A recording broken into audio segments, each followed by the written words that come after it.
ప్రభునామానికే మహిమ కలుగునుగాక. కూడి వచ్చిన మీ అందరికీ, కర్మల ఆత్మీయ సహవాస సంఘ విశ్వాసులందరికీ మన ప్రభువును ఆయన ప్రియ కుమారుడునైన యేసుక్రీస్తు వారి శ్రేష్టమైన నామములో శుభములు మరియు అందరికీ వందనాలు. యెహెజ్కేలు గ్రంథం 3వ అధ్యాయాన్ని మనం ధ్యానం చేసుకుంటున్నాం. యెహెజ్కేలు గ్రంథం 3వ అధ్యాయం. ఇందులో ముఖ్యమైన అంశం ఏంటంటే ప్రవక్త యొక్క పని, ప్రవక్త యొక్క పూచి. ఆ విషయాన్ని మనం ఇందులో స్పష్టంగా గ్రహించవచ్చు. గత దినం వరకు 15 వచనాలు మనం ధ్యానం చేసుకున్నాం. 16వ వచనం నుంచి మనం చూద్దాం. 16వ వచనం చదువుతాను. 16, 17. ఆ 7 దినములు జరిగిన తర్వాత యెహోవా వాక్కు నాకు ప్రత్యక్షమే ఇలాగ సెలవిచ్చాను. నరపుత్రుడా, ఇశ్రాయేలులకు కావలిగా నేను నిన్ను నియమించి ఉన్నాను. కాబట్టి నీవు నా నోటి మాట ఆలకించి నేను చెప్పిన దానిని బట్టి వారిని హెచ్చరిక చేయుము. ఈ భాగములో ప్రవక్త కావలివాడుగా పోల్చబడ్డాడు, కావలివానిగా నియమించబడ్డాడు. 7 దినములు జరిగిన తరువాత, అంటే 7 దినాలు చెరలో ఉన్నటువంటి వారు కూర్చున్న స్థలం ముందు కూర్చుండి ఏమీ చెప్పక కదలక ఉన్నవాడు 7 దినాలు వారి మధ్య ఉన్నాడు. కెబారు నది దగ్గర తేలాబీబు అను స్థలం ముందు చెరపట్టబడిన వారు కాపురం ఉన్న వారి వద్ద కూర్చున్నాడు. భ్రష్టత్వంలో ఉన్నవారితో కూర్చున్నాడు. వారు తిరుగుబాటు భారం ఎంతో అంచనా వేస్తున్నాడు. తాను చేయవలసిన పరిచర్య ఎంత అపారమైనదో గుర్తించాడు. ఒకవేళ బహుశా ఎలా చెప్పాలా వీళ్ళకి అని ఆలోచించాడేమో, లేదా దేవుని యొక్క మరొక దర్శనం కోసం ఎదురు చూశాడేమో. ఆ 7 దినాలు జరిగిన తర్వాత యెహోవా వాక్కు అతనికి ప్రత్యక్షమైంది. అతనిలో ఉన్న రౌద్రాగ్ని, అతనిలో ఉన్న వ్యాకులం తగ్గే వరకు యెహోవా వేచి ఉన్నారు. 7 దినాల తర్వాత యెహోవా వాక్కు వినడమే కాదు, ఆయన ప్రత్యక్షుడయ్యాడు. అంటే ఆదియందు దేవుడు వాక్కుగా ఉన్నటువంటి యేసుక్రీస్తు ప్రత్యక్షమయ్యాడు. ఆయన అంటారు 17వ వచనంలో, నరపుత్రుడా, ఇశ్రాయేలీలకు కావలిగా నేను నిన్ను నియమించి ఉన్నాను అంటున్నాడు. దీనిని మనం సామాజికంగా పరిపాలన పరంగా కాకుండా కావలివానిగానే అర్థం మనం చేసుకోకూడదు. కానీ దానికి ఆధ్యాత్మిక అర్థం ఏంటంటే అతడు ఆధ్యాత్మిక కావలివాడుగా నియమించబడ్డాడు. ఇశ్రాయేలులకు ఆధ్యాత్మిక విషయాలు బోధించడానికి, వారు తప్పిపోయినప్పుడు హెచ్చరించడానికి, పాపంలో మునిగిపోయినప్పుడు వచ్చే అనర్థాల గురించి చెప్పడానికి ఒక బోధకుడుగా నియమించబడ్డాడు. ప్రవక్తలందరికీ కూడా దేవుడు ఈ బాధ్యత ఇచ్చాడు. మరి క్రొత్త నిబంధనలో అధ్యక్షులు, పరిచారకులకు కూడా ఈ బాధ్యత ఇవ్వబడింది. కాబట్టి ఆయన అంటారు, నీవు నా నోటి మాట ఆలకించి నేను చెప్పిన దానిని బట్టి వారిని హెచ్చరిక చేయుము అంటున్నారు. దేవుడు మొదట తన తీర్పును ప్రవక్తకు తెలుపుతాను అంటున్నాడు. తర్వాత అదే తీర్పును దేవుని దగ్గర నుంచి ఇది వచ్చిన సందేశం అని ప్రజలకు అతను చెప్పాలి. దాని వెనక ఉన్న ఉద్దేశం ఏంటంటే వారు పూర్తిగా భ్రష్టత్వంలో కొట్టుకుపోకుండా వారిని నివారించడానికి, అడ్డుకోవడానికి హెచ్చరిక చేయమంటున్నాడు. కాబట్టి దేవుడే వారిని హెచ్చరిస్తున్నాడు. అందువల్ల వారు పాపంలో కొనసాగకూడదు అని అది దేవుని హెచ్చరికగా వాళ్ళు భావించాలి. ఇంకా మనం చూస్తే కావలి వారిని గురించి విశేషంగా మనం యెహెజ్కేలు గ్రంథం 33లో మనం చూడవచ్చు. అప్పుడు మనం ధ్యానం చేసేటప్పుడు 33వ అధ్యాయంలో కావలివాడు ఎలాగా కావలి కాయాలో దాని గురించి మనం చూడవచ్చు. ఒక జనాంగం పట్ల ఒకని పూచి ఎంతో అలాగే ఒక్కొక్కడు కూడా వ్యక్తిగతంగా తనకు తానే పూచీదారుడు అని ఈ భాగంలో మనకు తెలియబడతా ఉంది. ప్రవక్త యొక్క పని పూచి ఏంటంటే దేవుడు సెలవిచ్చిన వర్తమానాన్ని ఆయన చెప్పింది చెప్పినట్టుగా ఎవరికి చేరవేయమన్నాడో వారికి చేరవేయాలి. ఇప్పుడు చూడండి, దుర్మార్గుడు 18వ వచనం, అవశ్యముగా నీవు మరణమైపోతావు అని నేను దుర్మార్గుని గురించి ఆజ్ఞ ఇచ్చాను. నీవు అతని హెచ్చరిక చేయక అతడు జీవించినట్లు తన దుర్మార్గతను విడిచిపెట్టవలనని వారిని హెచ్చరిక చేయక ఉంటే ఆ దుర్మార్గుడు తాను చేసిన దోషాన్ని బట్టి మరణమవుతాడు, కానీ అతని రక్తమునకు నిన్ను ఉత్తరవాదిగా ఎంచుతాడు. అయితే దుర్మార్గుడిని నువ్వు హెచ్చరిక చేసావు, వాడు తన దుర్మార్గత నుండి దుష్క్రియ నుండి మరలని ఎడల అతడు తన దోషమును బట్టి మరణమవుతాడు, కానీ నీవు ఆత్మను తప్పించుకుంటావు అన్నాడు. కాబట్టి దుర్మార్గుడికి హెచ్చరిక చేయమంటే హెచ్చరిక చేయాలి. ఆ దుర్మార్గుడు తాను చేసిన దోషం బట్టి అతని హెచ్చరిక చేయకపోతే ప్రభు చెప్పాడు, నువ్వు ఆ దుర్మార్గుడికి చెప్పు దుర్మార్గతను విడవమని. ఈయన చెప్పలేదు. వాడు తన దుర్మార్గతను బట్టి మరణం అవుతాడు, కానీ అతని రక్తాన్ని గూర్చి ఇక్కడ యెహెజ్కేలు ఉత్తరవాది. దుర్మార్గుడికి చెప్పమన్నప్పుడు ప్రవక్త వెళ్ళి చెప్పాడు, కానీ వాడు మారలేదు. వాడు తన దుర్మార్గతను బట్టి మరణం అవుతాడు, కానీ ప్రవక్త తప్పించుకుంటాడు. ఇది యెహెజ్కేలుకి ఇవ్వబడినటువంటి పూచి. అలాగే మన మీద కూడా దేవుడు ఒక భారాన్ని పెట్టాడు. అదేంటంటే నశించిపోతున్నటువంటి లోకమునకు జీవార్థమైన సువార్తను అందించుట.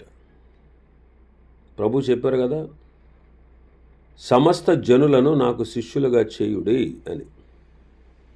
అది ఎరిగిన అపొస్తలుడైన పౌలు అంటారు, నేను జ్ఞానులకు మూఢులకు కూడా రుణస్థుండే అంటాడు, రోమపత్రిక 1:14.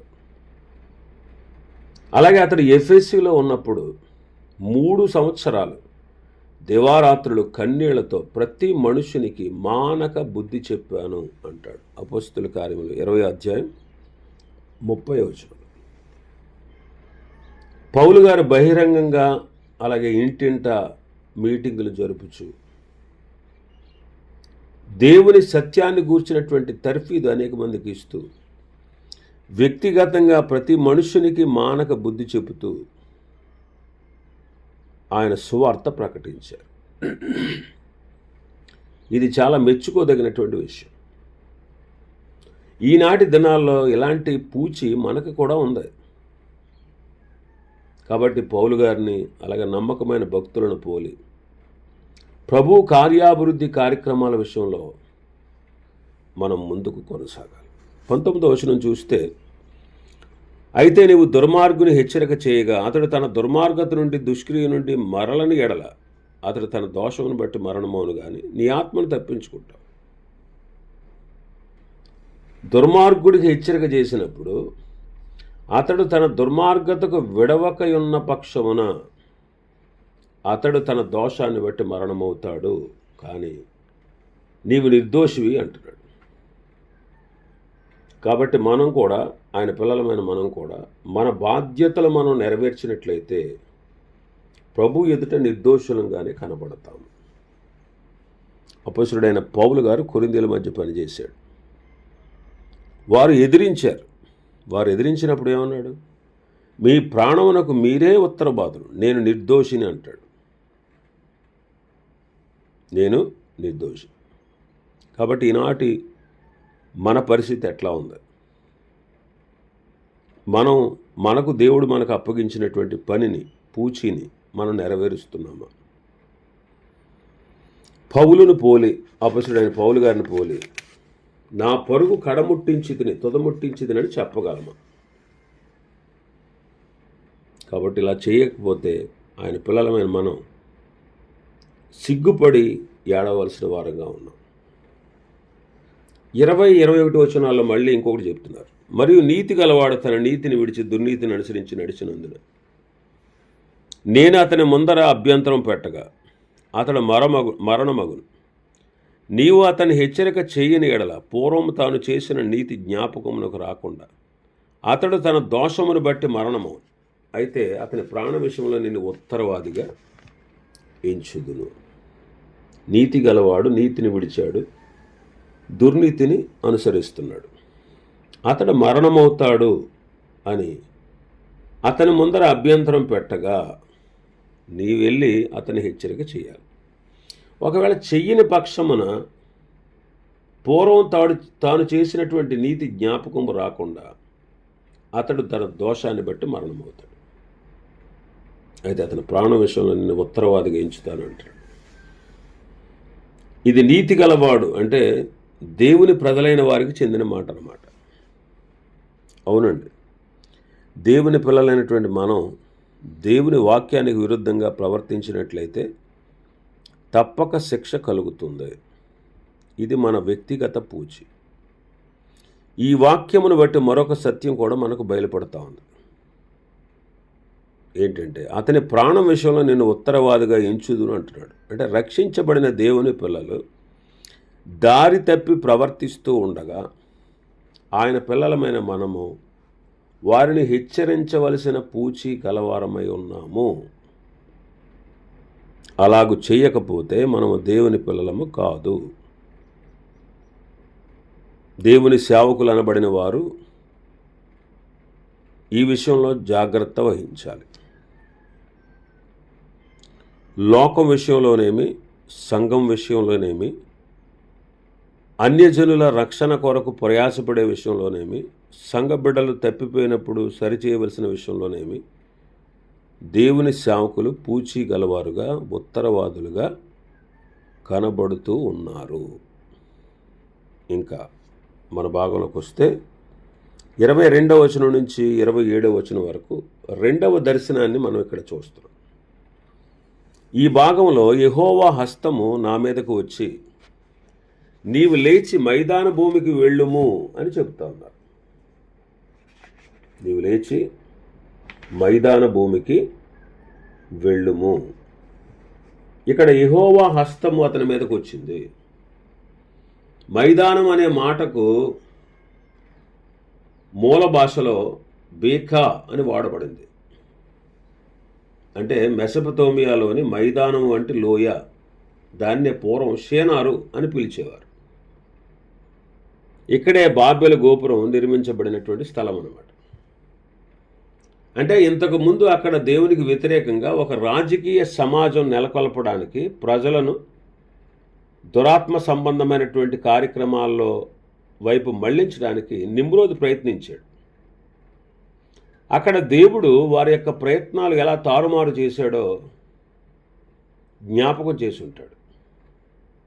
అక్కడ నేను నీతో మాట్లాడుదునని ప్రభువు సెలవిచ్చాడు. నువ్వు మైదాన భూమికి వెళ్ళు, అక్కడ నేను నీతో మాట్లాడుతాను. ఇప్పుడు ఆ ప్రాంతం అంతా కూడా నిర్మానుష్యంగా ఉంది. కాబట్టి అటువంటి ఏకాంత స్థలంలో దేవుడు భక్తునితో మాట్లాడగోరాడు. నిజమేనండి, సాధారణంగా ఏకాంత స్థలంలోనే ప్రభు తన భక్తులతో మాట్లాడతాడు. ఆ తర్వాత మనం చూస్తే నేను లేచి మైదాన భూమికి వెళ్ళాను అంట. కెబారు నది దగ్గర యెహోవా ప్రభావం నాకు ప్రత్యక్షమైనట్టు ఆయన ప్రభావము నిలువబడి నాకు ప్రత్యక్షమైంది. దేవుడు చెప్పిన స్థలానికి విధేయతతో యెహెజ్కేలు వెళ్ళాడు. పరిశుద్ధాత్ముడు కూడా ఆయన అక్కడికి నడిపించాడు. ఇంతకుముందు కెబారు నది దగ్గర యెహోవా మహిమ ప్రత్యక్షమైనట్లే మరొకసారి తనకి ప్రవక్తకు ప్రత్యక్షమైంది. అప్పుడు ఎలాగైతే ప్రవక్త స్పందించాడో మరొకసారి అలాగే స్పందించి ఆయన ఎదుట సాగిలపడ్డాడు. 24వ వచనంలో మనం చూస్తాం, నేను సాగిలపడగా అంటాడు. అంటే దేన మనస్సును భక్తుడు ఇక్కడ కనుపరుస్తూ ఉన్నాడు. 24వ వచనంలో మనం చూస్తే నేను సాగిలపడగా ఆత్మ నాలో ప్రవేశించి నన్ను చక్కగా నిలబెట్టను అంటాడు. ఇంతకు ముందులాగానే ఆత్మ యెహెజ్కేలులోనికి ప్రవేశించి చక్కగా నిలబెట్టాడు. పాత నిబంధన కాలంలో పరిశుద్ధాత్ముడు ప్రవక్తలలోనికి వస్తూ పోతూ ఉండేవాడు. క్రొత్త నిబంధనలోనైతే యేసుక్రీస్తు వారు ఒక ప్రత్యేకమైన విధంగా పరిశుద్ధాత్మను పంపారు కాబట్టి ఆయన విశ్వాసులతోనూ విశ్వాసులలోనూ ఉంటున్నాడు. ఆయన మాట సెలవిచ్చాడు. చూడండి, యెహోవా నాతో మాటలాడి ఇలాగూ సెలవిచ్చాను. దేవుడిచ్చిన ఆజ్ఞలను మనం పాటిస్తే ఆయన ఒక ప్రత్యేక విధంగా మనతో మాట్లాడతాడు. ఏమంటున్నాడు ఇక్కడ ప్రభు? నరపుత్రుడా, వారు నీ మీద పాశములు వేసి వాటితో నిన్ను బంధింపబోదురు కనుక నీవు వారి యొద్దకు వెళ్ళక ఇంటికి పోయి దాగి ఉండుము అంటున్నాడు. చుట్టూ ఉన్న ప్రమాదకరమైన పరిస్థితులను బట్టి దేవుడు కొన్ని నిషేధాజ్ఞ విధించాడు. యెహెజ్కేలును ఇంటికి వెళ్ళి దాక్కోమంటున్నాడు. యెహెజ్కేలు ఇంటికి కొంతమంది వచ్చి ఆయన మాటలు వినేవారు. మనం ముందుకెళ్ళే కొలది ఈ గ్రంథంలో చూస్తాం. ఎందుకంటే ఇశ్రాయేలీయులు ఇంకా దేవుని హెచ్చరికలు పొందడానికి సిద్ధంగా లేరన్నమాట. తిరుగుబాటు స్వభావం వారి మనస్సులను పరిపాలిస్తుంది. ఇంకా మనం చూస్తే దేవుడు ఇంకా కొన్ని ప్రత్యక్షతలు అతనికి ఇవ్వడానికి ఇంట్లోనే ఉండమంటున్నాడు. ఇంకా మనం దీన్ని ఆత్మీయంగా అర్థం చేసుకుంటే ఇంట్లో దాక్కోవడం అంటే యెరూషలేమును ముట్టడిని సూచిస్తూ ఉంది. యెహెజ్కేలును మైదానానికి రప్పించి దేవుడు ఒకే ఒక మాట చెప్పాడు, నీవు ఇంటికి పోయి దాగి ఉండుము. ఈ ఒక్క మాట వినడానికి అంత దూరం ఎందుకు వెళ్ళాలి? బహుశా దేవుడు ఆయన మహిమను మరొకసారి అతనికి చూపించి బలపరచడానికి తీసుకెళ్ళి ఉంటాడు. ఒకటి. రెండవది, అతడి విశ్వాసాన్ని పరీక్షించడానికి చేసి ఉండొచ్చు. లేదా మూడవది, ప్రజల యొక్క దుర్మార్గత నుండి కాపాడడానికి అయి ఉండొచ్చు.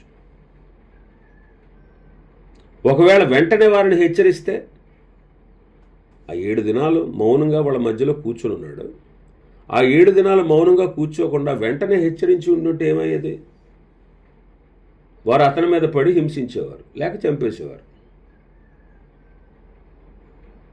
మరి ఇంకా కొంతకాలం ఎందుకు దాగి ఉండమన్నాడంటే, కొంతకాలం అయిందనుకోండి వారి ఉద్రేకాలు చల్లబడతాయి. తర్వాత యెహెజ్కేలు ప్రవచనాలు వారు సావధానంగా వింటారు.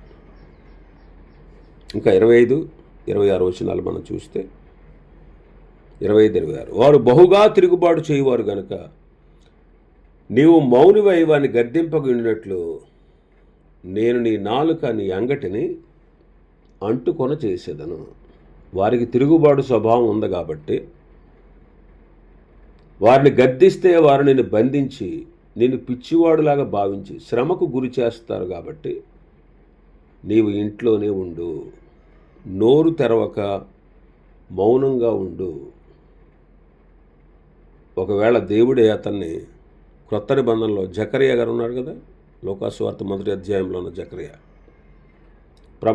ప్రధాన యాజకుడైనటువంటి జకరియా, ఆ జకరియా వలె ఒకవేళ మోగవానిగా చేశాడేమో.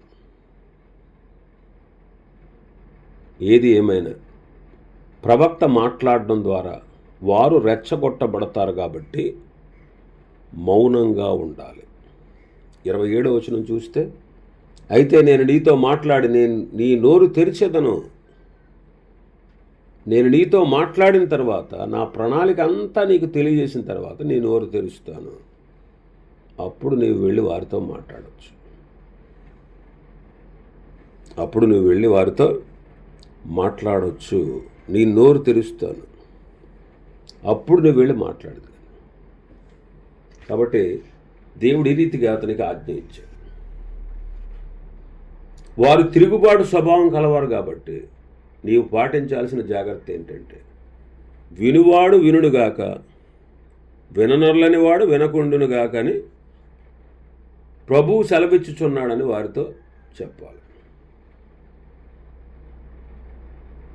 ప్రభు అయిన యెహోవా సెలవిచ్చిన ప్రవచనం అది.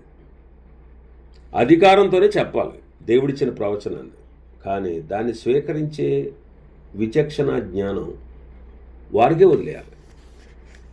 వాళ్ళని బలవంతం పెట్టకూడదు. అది దేవుడు ఇక్కడ చెప్తున్నటువంటి మాట. వారి విజ్ఞతకు వదిలేయాలన్నమాట. దేవుడు చెబుతున్నాడని ఖచ్చితంగా చెప్పాలి. దేవుడు చెప్తున్నాడని ఖచ్చితంగా చెప్పాలి. అది చెప్పి తీరాల్సిందే.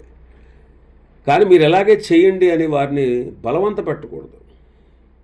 వారి విజ్ఞతకే వదిలేయాలి. అందుకే వినువాడు వినుగాక, విననొల్లని వాడు విననొల్లకు ఇండునుగాకని నేను సెలవిస్తున్నానని వాళ్ళతో నీవు చెప్పు అన్నారు.